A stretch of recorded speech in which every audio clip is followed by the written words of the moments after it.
గుంటూరు, విజయవాడ నగరాల మధ్య మరీ ముఖ్యంగా చెన్నై, కలకత్తా జాతీయ రహదారి మీద ట్రాఫిక్ రద్దీ అనేటువంటిది ఉదయం, సాయంత్రం అనే తేడా లేకుండా విపరీతమైనటువంటి రద్దీ వాతావరణం నెలకొంది.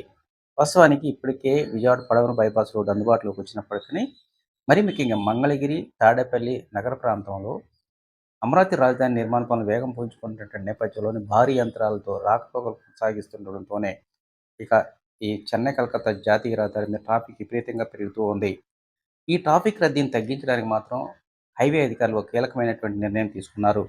వాస్తవానికి అటు విజయవాడ నుంచి గుంటూరు వెళ్ళాలన్నా, గుంటూరు నుంచి విజయవాడ వెళ్ళాలన్నా చెన్నై, కలకత్తా జాతీయ రహదారికి 6 వరుసలు అంటే అటువైపు 3, ఇటువైపు 3 లైన్లతో కూడుకున్నటువంటి హైవే నిర్మాణ పనులు ఉన్నాయి.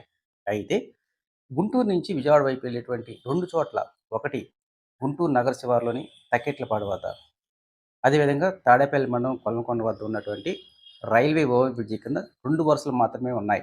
దీంతోనే అటు చెన్నై వైపు నుంచి వచ్చేటువంటి వాహనాలు ఎప్పుడైతే ఈ రైల్వే బ్రిడ్జి దగ్గర రాగానే ఒక్కసారిగా ట్రాఫిక్ ఇబ్బంది ఎదుర్కోవాల్సిన పరిస్థితి ఏర్పడుతుంది. ఆ సమస్యను పరిష్కరించడానికి ఇప్పుడు 2010వ సంవత్సరం నుంచి పెండింగ్‌లో ఉన్నటువంటి సమస్యకు నేడు శాశ్వత పరిష్కారం అయ్యే అవకాశాలు ఉన్నాయని చెప్పుకోవచ్చు. దానిలో భాగంగానే తాడేపల్లి మండలం కొల్లకొండ వద్ద దాదాపు 35,00,00,000 వ్యయంతో 3 వరుసల బ్రిడ్జి నిర్మాణ పనులకు శ్రీకారం చుట్టారు.